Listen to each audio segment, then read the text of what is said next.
Olá pessoal, sejam mais uma vez muito bem-vindos ao MWF1, sempre aqui na KVM Audiovisual. E o programa de hoje, para falar, ou melhor, para tentar falar do Grande Prêmio de Mônaco que aconteceu esse final de semana, um grande prêmio com muitas expectativas em função de um regulamento novo, 2 paradas de boxe obrigatórias. Funcionou? Não funcionou? A corrida foi boa? Foi ruim? Vocês gostaram? Eu vou dar aqui logo de cara a minha opinião. Não gostei, acho que Mônaco realmente é uma situação muito complicada, porque no final das contas, essa corrida foi muito confusa, as regras acabaram sendo utilizadas de uma maneira totalmente inesperada, errada. A funcionalidade dessa obrigatoriedade de 2 paradas realmente acho que não alcançou o objetivo que a Fórmula 1 tinha para esse final de semana. Ao mesmo tempo, foi errado ter lançado um regulamento novo, ter a obrigatoriedade de ter 2 paradas. Na minha visão, eu acho que não. Qualquer tentativa é válida para fazer com que o Grande Prêmio de Mônaco, ou tentar fazer, melhor dizendo, que venha a ser uma corrida interessante, que é o que não vem acontecendo, eu não vou dizer há anos, na minha opinião, há décadas. E isso, para mim, na verdade, não vai ter regra de parada de boxe, 2, 3, 18 paradas obrigatórias de boxe, que vão resolver o problema da corrida de Mônaco, não só na Fórmula 1, mas em todas as categorias praticamente que correm lá. Então, realmente, eu acho que o problema do Grande Prêmio de Mônaco nada mais é do que o circuito de Mônaco, que é um dos mais tradicionais da história da Fórmula 1, é um circuito que está no calendário desde 1950, e a primeira corrida que tivemos em Mônaco foi muito antes da Fórmula 1 existir. Desde 1929 já foi a primeira corrida nesse lendário circuito, só que a gente está falando de quase 100 anos atrás. E obviamente o automobilismo, os carros, a evolução, tudo mudou de uma maneira que realmente, para mim, faz com que o Grande Prêmio de Mônaco, ou melhor, o circuito de Mônaco, hoje não, há muito tempo, é um circuito totalmente inviável de estar no calendário da Fórmula 1. Lógico, as pessoas, e me dói muito falar isso em relação ao circuito de Mônaco, porque realmente eu acredito muito que tradição em relação a circuitos no calendário da Fórmula 1 é uma coisa muito importante. Inclusive, eu falei sobre isso na semana passada, sobre a questão do Grande Prêmio de Imola, que aparentemente vai deixar o calendário da Fórmula 1, vai ser substituído por um circuito de rua sem tradição nenhuma em Madrid. Ou seja, realmente a parte da tradição, eu acho sim que ela é muito importante.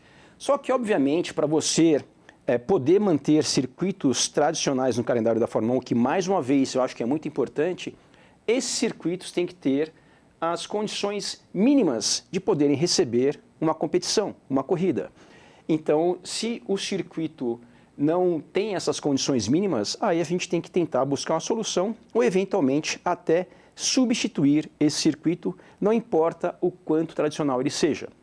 E a questão da tradição, realmente ela é muito importante, mas se a gente pegar o histórico recente da Fórmula 1, a gente também vê que a questão da tradição, muitas vezes, ela deixa de ser aplicada nos calendários das temporadas e muitas pessoas rapidamente esquecem que algumas pistas lendárias ou até mesmo alguns países muito importantes para o automobilismo e principalmente para a Fórmula 1 já não estão mais no calendário. Eu vou dar aqui alguns exemplos recentes para vocês. Já há alguns anos, por exemplo, a Alemanha, terra de Michael Schumacher, de Sebastian Vettel, hoje que está na Fórmula 1 do Nico Hülkenberg, a Alemanha, terra da Porsche, que já esteve na Fórmula 1, BMW, Mercedes, que está na Fórmula 1, não tem uma corrida na Alemanha, nenhuma pista da Alemanha. E quando a gente fala de Alemanha e Fórmula 1, a gente pensa em pistas, na minha opinião também, super lendárias e tradicionais, como por exemplo, Hockenheim, Nürburgring. A gente vê também, por exemplo, pessoal, agora falando dos dias de hoje, Spa, de tanto em quanto é ameaçada em sair do calendário. Tanto é que, se não me engano, nos próximos anos, Spa talvez fique revezando com algum outro circuito, que eu não me lembro agora qual que é, ou seja, vamos ter Spa um ano, talvez um ano sem Spa e assim por diante. Então a gente vê que a tradição ela é importante, mas muitos circuitos tradicionais, a Alemanha como um país muito tradicional e importante para o automobilismo e para a Fórmula 1, não tem corridas. E eu digo isso por quê? por mais que Mônaco seja um dos circuitos mais tradicionais, mais lendários da história da Fórmula 1, ao meu ver, quando você tem um circuito que, infelizmente, nos dias de hoje, não tem condições de fazer uma corrida, não uma procissão, não uma corrida com uma regra para tentar ver se tem ultrapassagens no pit stop, que é o que a Fórmula 1 tentou fazer esse final de semana. Colocou 2 pit stops obrigatórios para ver se alguém ia fazer um undercut, um overcut, ou seja, já que não tem como ultrapassar, ou praticamente não tem como ultrapassar nesse circuito, vamos fazer com que as ultrapassagens aconteçam nas paradas de boxe. E eu não sei vocês, mas eu, como fã de automobilismo, eu realmente não tenho como uma coisa boa assistir uma corrida só para ver quem vai fazer uma estratégia mais ou menos eficiente do que o outro e quem vai ganhar ou perder posições somente em paradas de boxe. Então, realmente, me dói muito porque todos nós temos muito carinho por Mônaco, mas, na minha opinião, Mônaco, do jeito que o circuito não tem mais condições de receber a Fórmula 1. E essa opinião, na verdade, ela não é só minha, né? A gente vê que vários pilotos, ao longo desse final de semana, realmente criticaram muito o circuito de Mônaco. E não esse final de semana, né? Já nos últimos anos acontece a mesma coisa. A gente viu, por exemplo, quando o Verstappen deu uma entrevista, né? Ele chegou a fazer brincadeiras do tipo assim, e se cada carro pudesse soltar uma casca de banana no circuito? George Russell também, num tom assim, brincando com a situação, né? Falou assim, e se a gente apertar um botão e começar a vazar água dos carros ao longo do final de semana? O Hamilton que depois da corrida falou, olha, realmente é muito chato correr aqui, e é legal quando você ganha, e olhe lá, até mesmo quando você ganha, também não é legal correr em Mônaco. Então, realmente, quando você vê os pilotos falando que realmente de uma maneira muito irônica em relação à corrida de Mônaco, então realmente isso me faz pensar que Mônaco é uma corrida que realmente talvez não tenha muito como continuar tendo corridas no calendário da Fórmula 1. E eu vou mostrar aqui para vocês agora, começar a mostrar o que aconteceu antes do Grande Prêmio de Mônaco desse final de semana, nas categorias suporte, nas categorias que também participaram do GP de Mônaco esse final de semana. E para quem não viu, eu trouxe algumas imagens aqui, vocês vão ver o que aconteceu esse final de semana que muitas pessoas não viram. Vou começar aqui com a imagem da largada da Fórmula 2. Isso, obviamente, foi logo após a largada. A gente vê ali uma pilha de carros batidos, bandeira vermelha, muitos pilotos ficaram fora da corrida logo na primeira volta, e isso, para quem não conhece o circuito de Mônaco de cabeça, é a curva 1. A curva 1, em qualquer circuito, né, ela é muito importante ter um mínimo de espaço, justamente para não acontecer esse tipo de acidente que praticamente fecha a passagem. Os carros que ficaram atrás desse incidente, ou desse acidente, melhor dizendo, tiveram que parar, os carros tiveram que literalmente parar, bandeira vermelha, recomeça tudo, atrasa tudo, uma confusão. Então, ou seja, para mim, já é mais um exemplo do que eu estava falando agora. Na Fórmula 2, a gente viu que logo de cara tivemos uma situação que demonstra que Mônaco realmente, infelizmente, mais uma vez, não tem condições de ter corrida. Vou aqui para a próxima imagem para vocês, agora da Porsche Super Cup. É uma situação muito parecida com o que aconteceu na Fórmula 2. Também na curva 1, já um pouco mais próximo da saída da curva 1, a gente vê ali, é uma imagem um pouco distorcida, né? Mas vários carros batidos, vários carros parados. E quando a gente vê lá subindo a ladeira ali do circuito de Mônaco, entre a curva 1 e a curva 2 ali, ou a sequência, né, uma reta meio curva, como até na Band apareceu uma matéria sobre isso, olha o espaço. Carros que passaram antes do acidente seguiram viagem, carros que estavam do acidente para trás, por ali ficaram. E esse incidente da Porsche Cup, né, os carros da Porsche Cup hoje, por incrível que pareça, eles são menores do que os carros da Fórmula 1. Vou mostrar aqui na próxima imagem para vocês como é que esse acidente começou. Vou voltar para a tela cheia aqui. Aqui vocês veem, né, uma situação simples de corrida. Esse acidente, né, se eu fosse comissário e fosse analisar a situação dessas, quem foi culpado? O piloto do carro vermelho, o piloto do carro azul e, para mim, pessoal, de novo, em função do circuito, aí nenhum dos dois foram culpados. Na minha visão, o culpado, por incrível que pareça, é o circuito. O circuito não cabe. O que aconteceu aqui? O carro azul, né, o piloto do carro azul contornou a curva 1 por fora ali. O piloto do carro vermelho, ali do número 2, tentou dar algum espaço para o piloto que estava por fora e no carro azul, e infelizmente o espaço não foi suficiente e aconteceu o toque.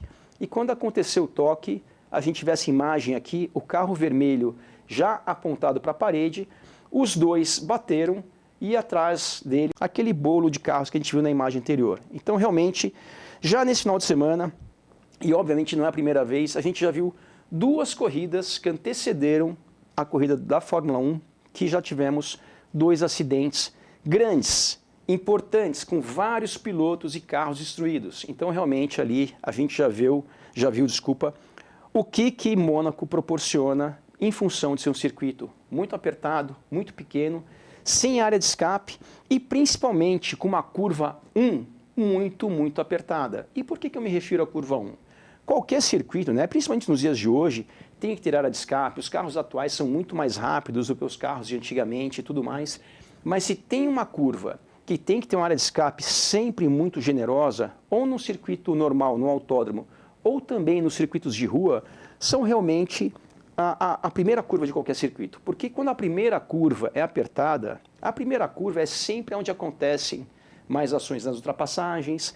Na primeira volta, numa largada, sempre todo mundo chega muito mais junto, então precisa ter um espaço um pouco melhor, tanto na curva quanto na área de escape, para você, em qualquer incidente, qualquer situação, não acontecer o que aconteceu na Fórmula 2 e na Porsche Cup em Mônaco. Então, realmente, fica demonstrado que Mônaco realmente é uma pista, na minha opinião, que hoje em dia não tem condições de receber a Fórmula 1.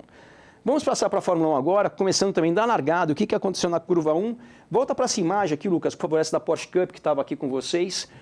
Essa imagem aqui, agora eu vou passar para a imagem seguinte. Aqui é a largada do Grande Prêmio de Mônaco de Fórmula 1. E esse destaque que eu trouxe para vocês aqui é o Piastri com o Max Verstappen. Max Verstappen largou um pouquinho melhor do que o Piastri. Na curva 1 ele ameaçou aí por fora, e em função talvez até mesmo do que eles talvez tenham visto esse final de semana, tanto na Porsche Super Cup quanto na Fórmula 2, o que o Max Verstappen fez? Ele recolheu. E na próxima imagem aqui a gente vê o Max Verstappen já atrás do Piastri, e a parte mais importante, o Piastri fez o máximo possível e deixou ali o espaço de um carro para o Verstappen. A gente vê que caso o Verstappen tentasse ir por fora do Piastri, o Piastri deixou um espaço para quê? Para não acontecer um acidente parecido com aquele que eu mostrei agora há pouco da Porsche Super Cup. Os dois carros se tocarem, os dois ficarem fora da corrida, e no caso desses dois pilotos em particular, Piastri, líder do campeonato, Verstappen, terceiro, tudo que eles não precisavam é ficar fora na primeira curva de um grande prêmio como esse. Então realmente ali fica demonstrado que para você não ter um acidente, os pilotos têm que colaborarem muito. E, com todo respeito, não é assim que o automobilismo tem que funcionar. A gente não pode ter, na minha opinião, corridas de qualquer coisa num circuito que não cabem dois carros. É quase que fazer um jogo de futebol que a bola é maior do que o gol. É quase que no basquete a bola ser maior do que a cesta. Não tem como isso acontecer. Então, realmente, para mim, é um caso realmente muito complicado. Aparentemente, até pela topografia ali do circuito de Mônaco, está ali beira-mar, está no meio de uma cidade, então realmente eu não vejo muito como arrumar alguma solução para esse circuito, que é uma pena, mas eu acho que é melhor ter um circuito na história com excelentes lembranças, com grandes momentos, do que todo ano após o Grande Prêmio de Mônaco, que é o que acontece todas as vezes que a Fórmula 1 vai para lá nos últimos anos, sempre a corrida ser muito criticada, porque realmente é uma corrida que não tem corrida. Isso não é corrida. E eu trouxe aqui para vocês também, agora uma imagem, né? Eu acabei de falar de circuitos de rua ou autódromos, né? E principalmente quando se refere à primeira curva, eu trouxe algumas imagens aqui de alguns exemplos de circuitos de rua, obviamente circuitos de ruas muito mais recentes, muito mais atuais. E essas imagens que eu trouxe para vocês aqui, olha a curva 1 de Miami. Vocês podem ver nessa imagem aqui, ali na parte da tangente, ali a gente vê que tem 3 carros lado a lado e caberia um quarto ali se necessário. Além disso, olha a área de escape que nesse ano foi utilizada ali tanto na primeira quanto na segunda corrida Na primeira, se não me engano, o Kimi Antonelli, na corrida sprint desse ano lá em Miami, teve que ir para a área de escape ali, mas foi para a área de escape, seguiu viagem, mas a gente olha só o contraste da curva 1 de Miami, que é um circuito de rua, comparando com a curva 1 de Mônaco, e a gente vê que com um monte de carros juntos, todos passaram ali ilesos. E quando, num tipo de circuito como esse, com o espaço que tem, com a área de escape que tem, quando tem um toque, é um toque, ou até mesmo às vezes um incidente muito parecido com o que acontece no autódromo, ou seja, não fecha a pista. Para fechar a pista, com uma pista dessa largura, como esse exemplo de Miami, realmente só se acontecer uma coisa muito, muito atípica. Mônaco não, qualquer situação, vai lá, a pista fecha. Vou mostrar aqui para vocês um outro exemplo aqui, ó, Singapura. Mais uma vez a imagem aérea aqui, uma foto um pouco distorcida, me desculpem, mas é a curva 1 de Singapura. Olhem o espaço que tem. Mais uma vez ali, carros lado a lado, área de escape, caso necessário. Ou seja, mais uma situação de uma pista de rua que a curva 1, não só a curva 1, né? Estou me referindo à curva 1, mas outras curvas também acabam permitindo que a corrida aconteça sem nenhum problema por nada, que é o que não acontece em Mônaco. E o terceiro e último exemplo aqui, que eu tenho vários, né, mas eu trouxe só 3 para vocês, o circuito de Las Vegas, que também é um circuito que foi inaugurado há 2, 3 anos atrás, mais uma vez o circuito de rua.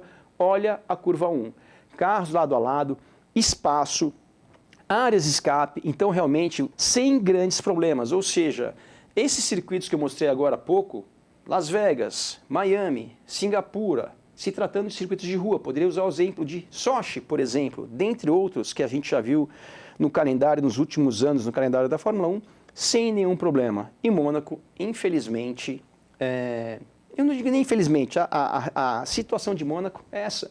Não cabem carros lado a lado, as ultrapassagens praticamente impossíveis. E falando de ultrapassagens praticamente impossíveis, até mesmo quando raramente acontece uma ultrapassagem, acontece o que aconteceu nesse final de semana aqui, entre, por exemplo, Gabriel Bortoleto e Kimi Antonelli. Vou mostrar aqui para vocês um incidente, né, da câmera on-board do Gabriel. O Gabriel que ficou aí bastante chateado com o Kimi Antonelli, né, depois desse incidente. Mas na minha opinião aqui, fazendo análise do que aconteceu, o Gabriel ficou um pouco chateado e a maneira que ele falou em relação ao que o Kimi fez, que, se não me engano, ele falou que o Kimi fez uma manobra meio desesperado, alguma coisa assim. E na minha visão, o Kimi Antonelli não fez uma manobra assim desesperada. Ele realmente tentou uma ultrapassagem em relação ao Gabriel.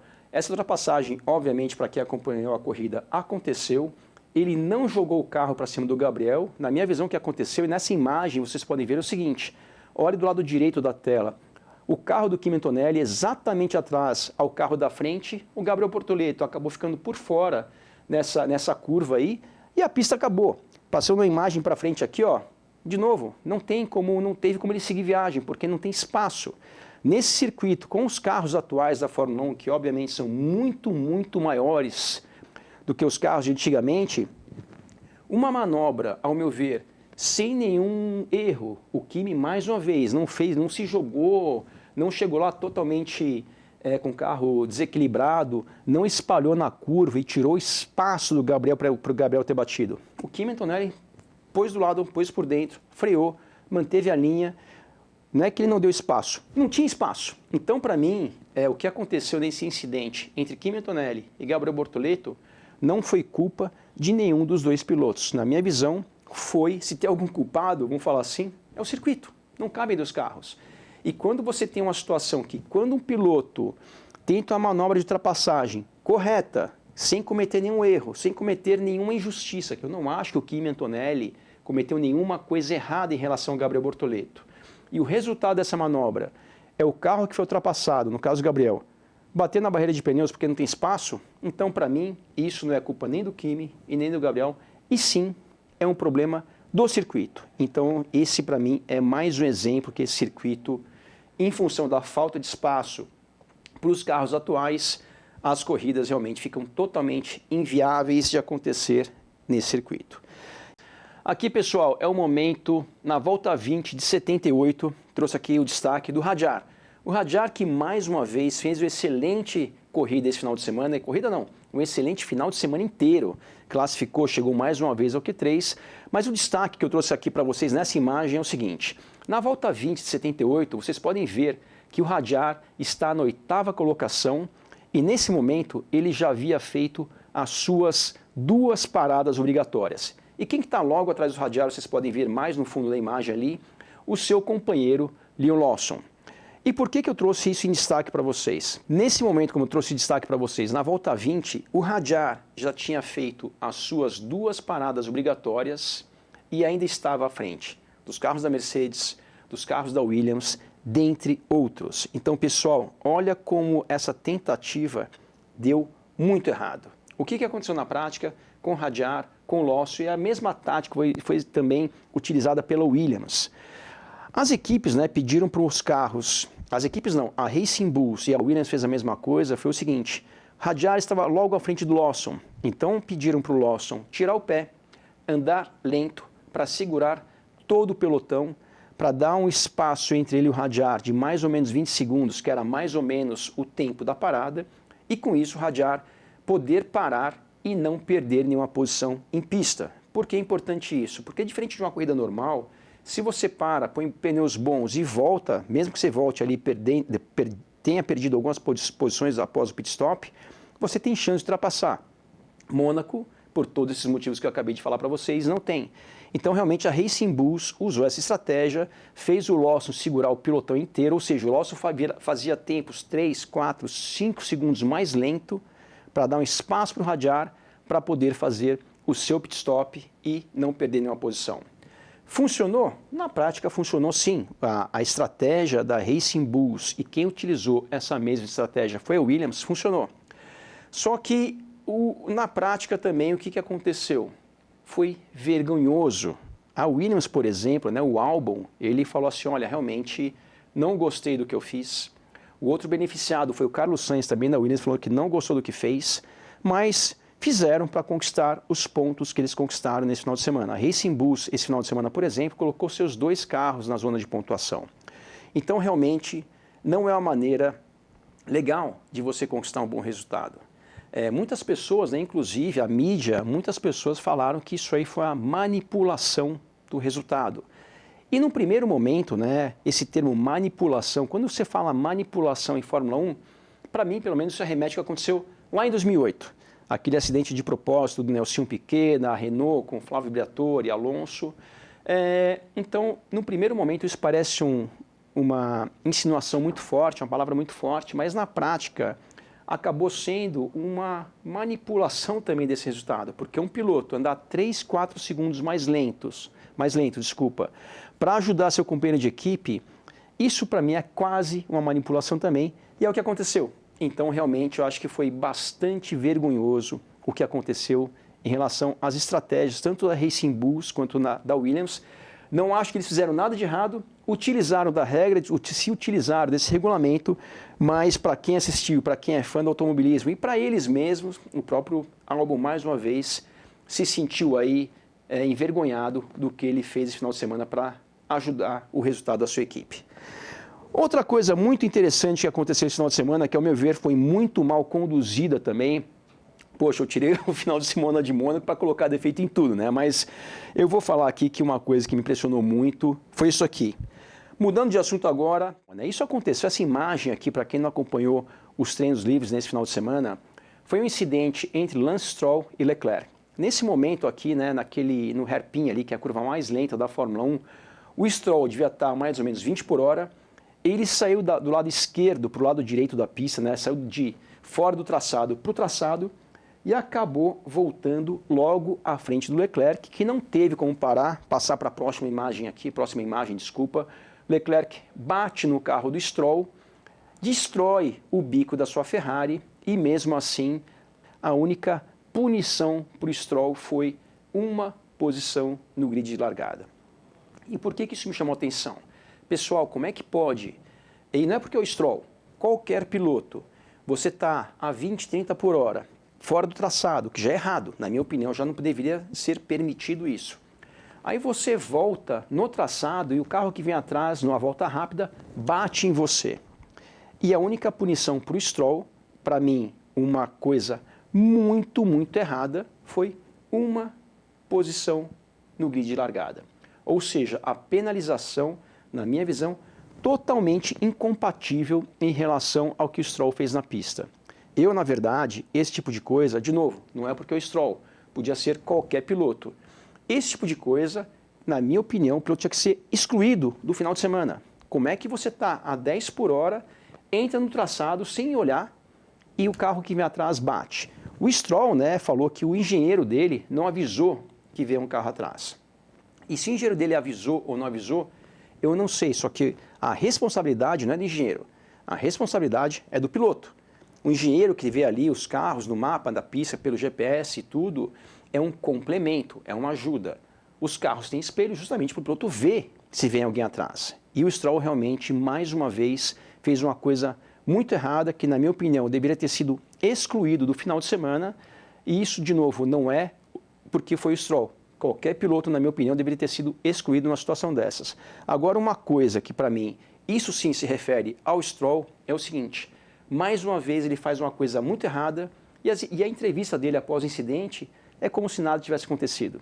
Ele não se desculpou, não falou nada. Ele, na verdade, desconversou do que aconteceu quando foi questionado em relação a esse erro dele. Mas mais do que tudo, mais do que o erro do Stroll, isso é erro, na minha opinião, da direção de prova, porque esse tipo de coisas acontecem com frequência, a direção de prova não toma atitude normalmente nenhuma, e quando toma, nesse caso do Stroll, dá uma penalização, uma posição de penalização para o grid de largada, que no resultado do Stroll não mudou absolutamente nada, diante de uma coisa muito grave que ele fez.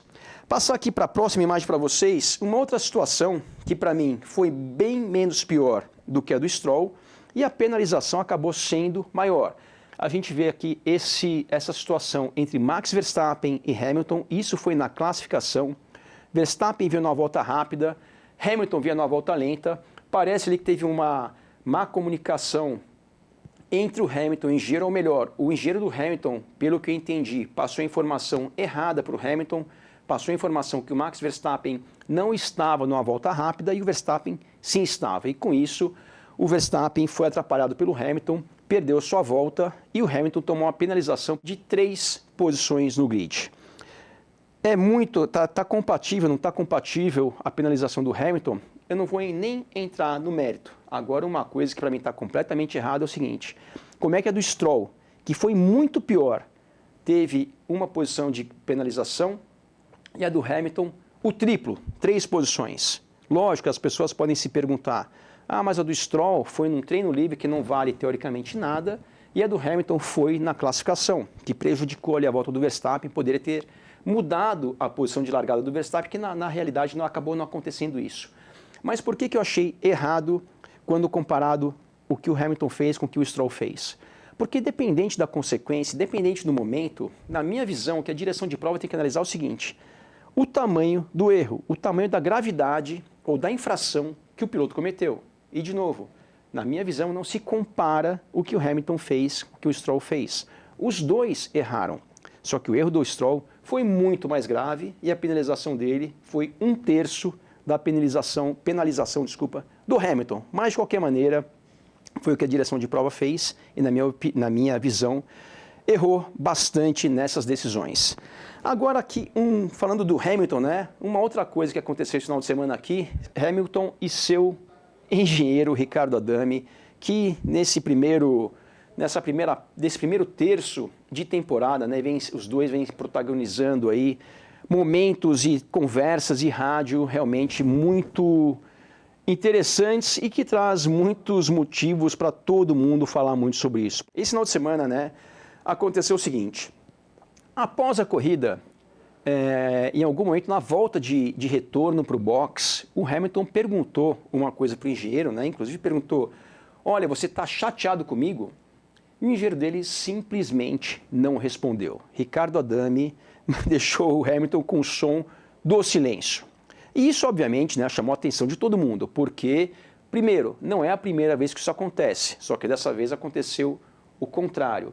Se eu não me engano, foi em Miami que aconteceu o contrário, que foi o seguinte: o Ricardo Adame falou com o Hamilton e o Hamilton não respondeu de volta para o Ricardo Adame, seu engenheiro.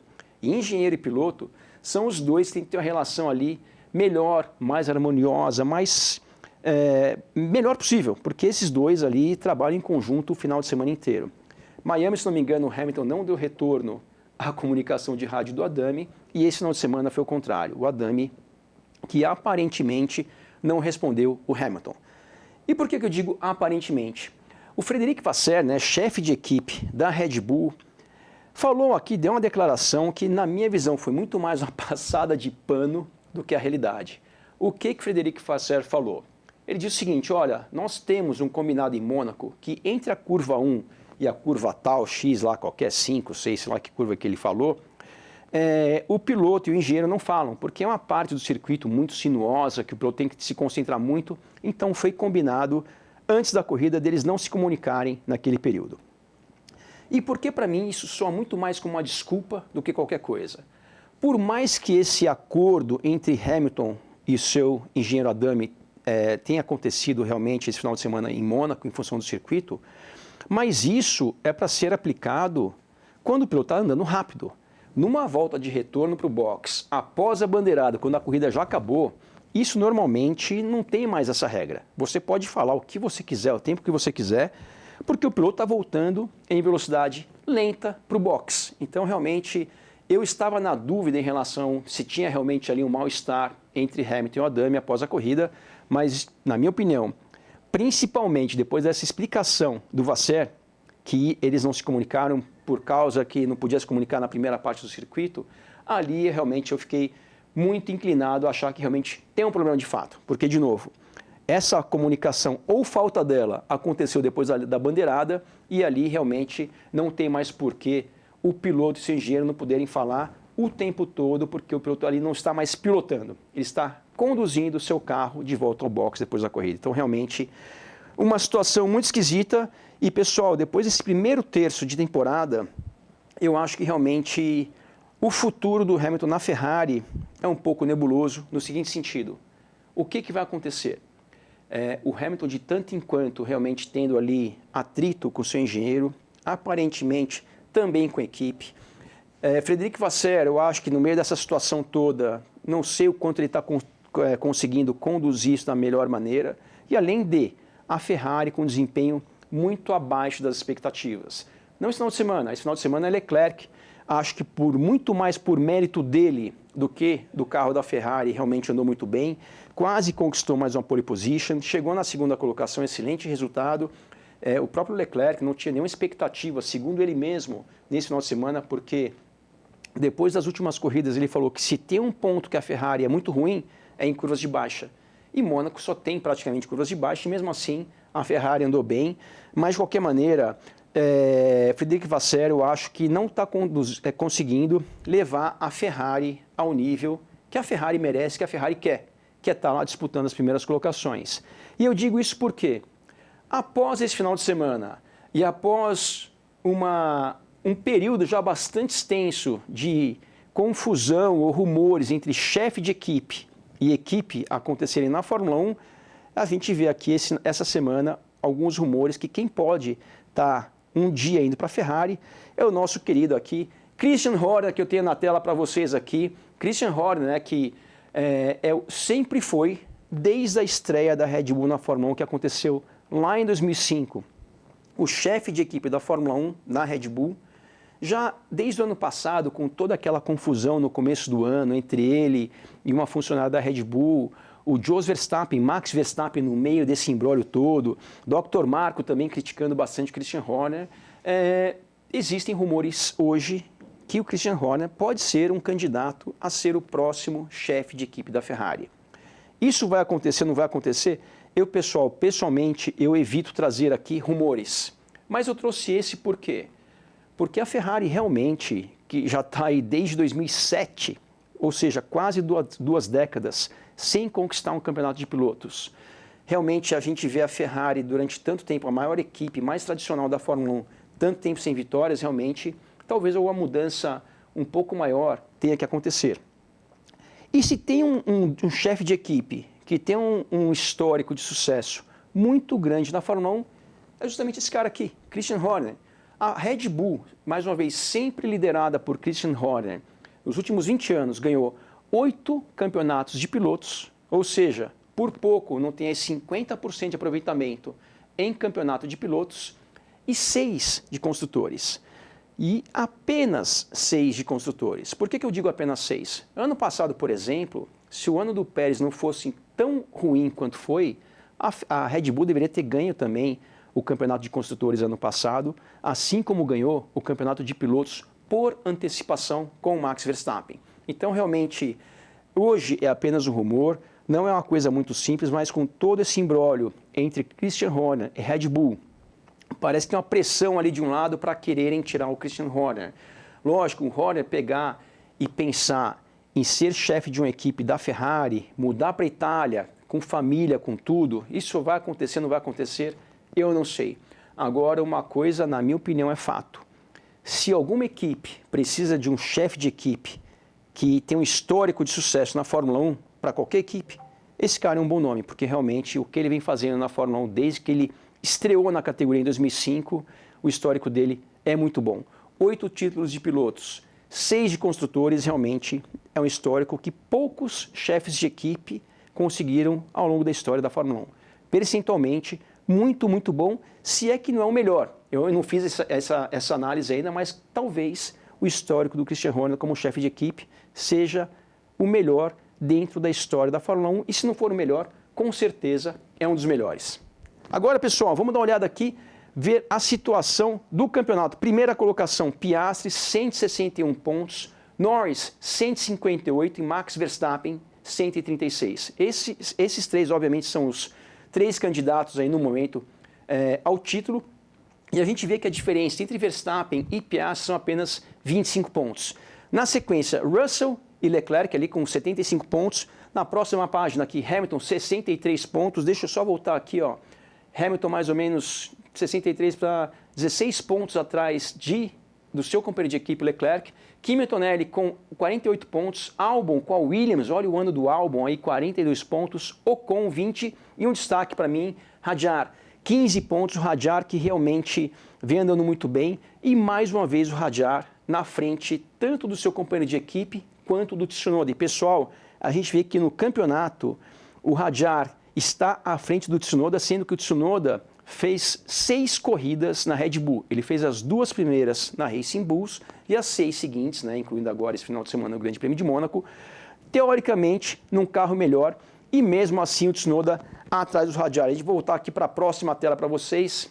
Stroll, 11º, Sainz, 12º, e aí, ali o Tsunoda, 13ª colocação, bem atrás do Hadjar, seguidos por Gasly, Nico Hülkenberg e na sequência aqui, Berman, Leon Lawson, que pontuou esse final de semana, então foi um bom final de semana para o Leon Lawson, que vem tendo um ano muito difícil, e os pilotos que ainda não pontuaram, Alonso, muito mais por falta de sorte, incluindo esse final de semana que estava na zona de pontuação, e o motor da sua Aston Martin acabou deixando ele na mão. Franco Colapinto, que está aí na sua 2ª corrida no campeonato, na temporada, mas mais uma vez não andou bem, assim como também não andou muito bem em Imola, mas de novo, vamos dar todo o desconto para o Franco, que está voltando para a Fórmula 1, e o Gabriel Bortoleto, que ainda não pontuou. Gabriel Bortoleto não pontuou, mas nesse final de semana, de novo, andou muito bem.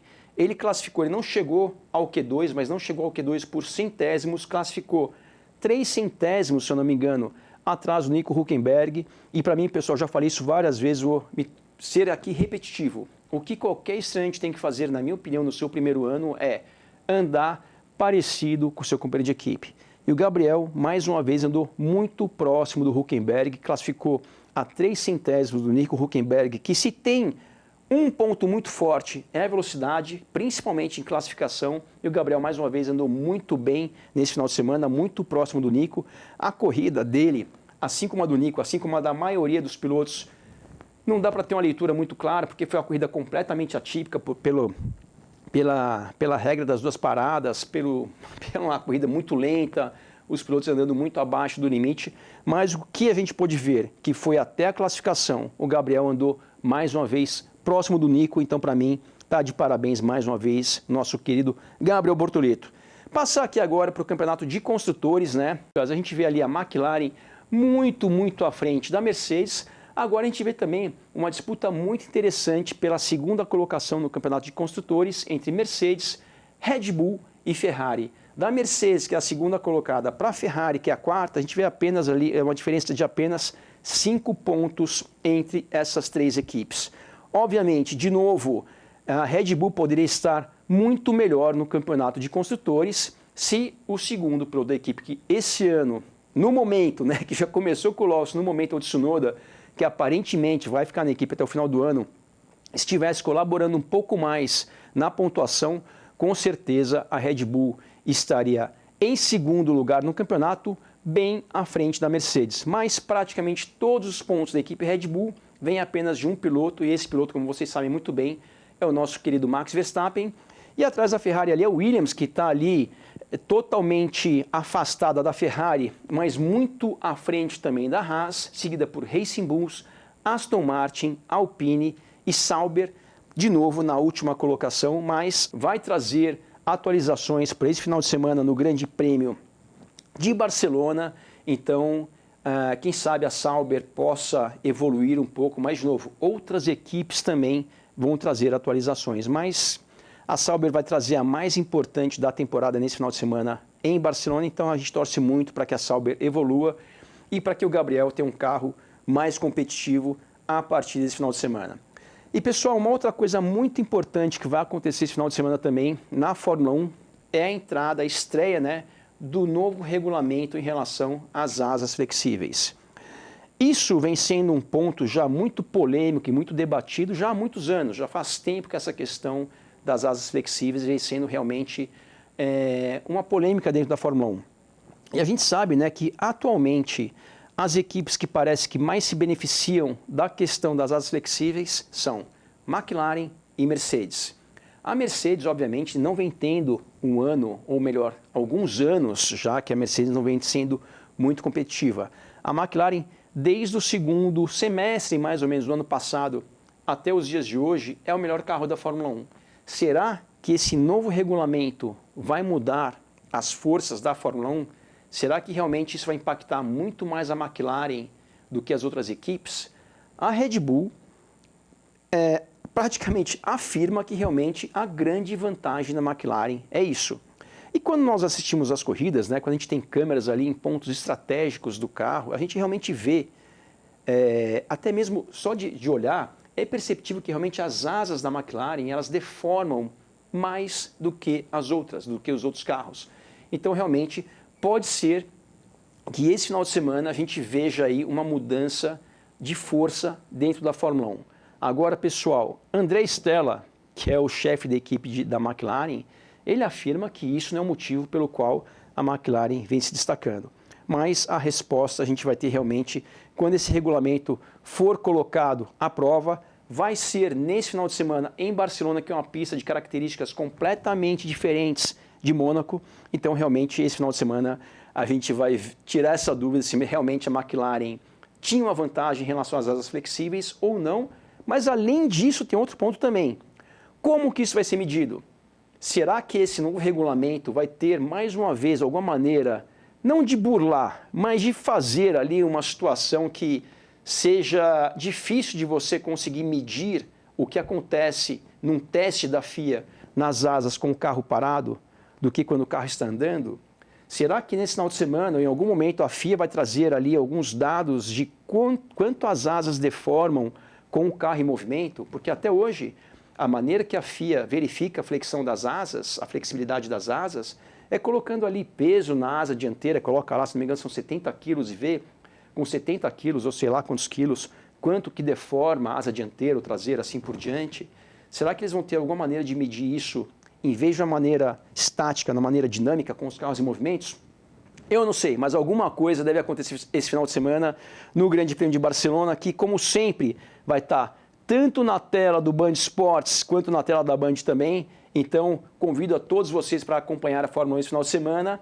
O programa de hoje foi um pouco mais curto, porque realmente Mônaco não teve muita corrida, então não teve muito assunto para falar. Mas, de qualquer maneira, na semana que vem vou estar aqui para debater e falar tudo o que aconteceu no Grande Prêmio de Barcelona, que eu acredito que vai ser uma corrida melhor do que a anterior, melhor do que Mônaco vai ser, tá bom, pessoal?